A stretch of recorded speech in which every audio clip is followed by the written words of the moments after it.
Welcome to the information session for the Re-Employing Virginians program. My name is Yuan Tran, and today we're going to go over what the program is and who's eligible. We'll go over the enrollment form, talk about other program services that we offer, and we'll end with some frequently asked questions that you may have. The REV program is focused on those whose employment has been impacted by COVID-19 and gives you the opportunity to upgrade your skills through free workforce training to become more employable and to get back into the workforce. The basic qualifications include you must have legal authorization to work in the U.S. and you're a resident of Virginia. Additionally, you must meet one of the following requirements. Either you lost your job due to COVID-19 and received unemployment benefits on or after August 1st, 2020, or you were laid off from a full-time job due to COVID-19 and you're currently working part-time, so that would mean 20 hours or less per week, and earning less than $15 an hour. In terms of the deadline, the latest date to apply is November 19th, 2021.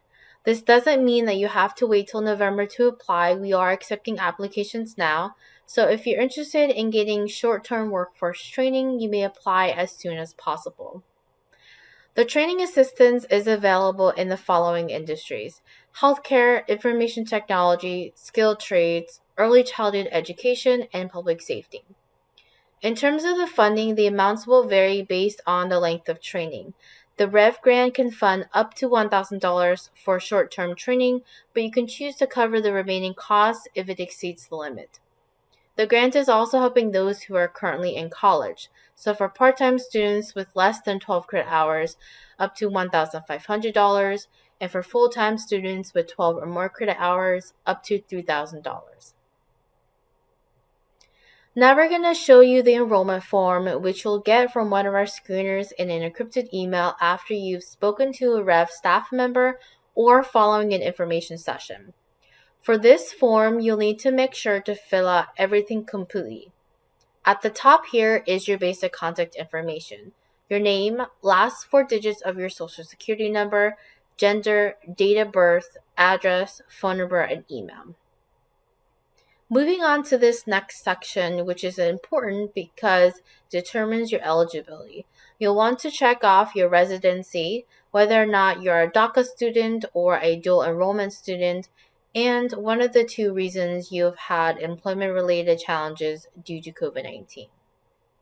The next question below that, how did you hear about this program, just helps us learn about how the program's outreach is doing. The last section at the bottom of the screen summarizes the funding for the training. In addition to that, you should know that REV cannot reimburse participants for funds already paid to a provider for training, and REV training funds cannot be used for trainings that started prior to your application. So making sure that you certify and confirm that the information you provided at the top of the form is accurate and that you understand the terms and conditions of the grant before signing and dating at the bottom here. At the bottom of the first page is a non-discrimination statement you'll need to read all the way through, acknowledge, sign, and date. And lastly, on the second page is a consent portion to allow Fairfax County to exchange information with the listed agencies on the application to provide you with services or benefits. Again, please make sure when you're going through the enrollment form that you read everything carefully and thoroughly before signing and dating. If you have any questions when you're filling out the form, you may ask them to the screener who will be working with you. The last thing we wanted to talk about are other program services that you'll get by participating in the REV grant. Access to these services are free to you through the Virginia CareerWorks Center. The center has career service specialists who are ready to help you with career coaching, resume assistance, interview practice, and job search guidance. If you're currently job searching, there is also a weekly newsletter that's sent out via email with different job leads from different industries, information for job readiness webinars, and any upcoming virtual job fairs that may be happening. You'll also have access to virtual training and as needed online career assessment tools to help you with your career goals. And finally, you'll also have access to other supporting services within Fairfax County that may help you with your employment needs, such as SNAP ET, which is an employment program tied to SNAP benefits, or wellness assistance programs like SNAP and Medicaid services. Now we wanted to wrap up this information session by going over some frequently asked questions that we get in our live sessions. If you can, we do encourage you to attend the live sessions to get your questions answered in real time. Question number 1. If I received a training paid for REV in October through December 2020, can I apply for REV again? No, unfortunately not. The funding is from the same grant. If you received training through the CARES Act or another employment training program, then you may be able to apply. Question number 2. I am currently working part-time, 20 hours or less per week, and earning $15 per hour. Am I eligible?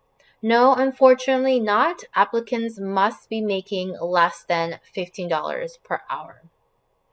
Question number 3. If I am a DACA student or a dual high school enrolled student, am I eligible? No, unfortunately, there is nothing else to offer. DACA and those in high school who take some college courses are not eligible.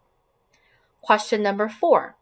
Do I need to have a permit before being registered for a CDL class? Yes, you will need to have a permit before enrolling in a CDL class. Question number 5. If I want to take a short-term training that will cost more than $1,000, what do I do? You have two options. You can choose to cover the remaining cost, or you can ask about the Workforce Innovation Opportunity Act, or WIOA.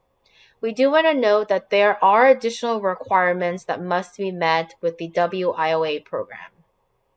Question number 6. Will I be given a check to pay for a class?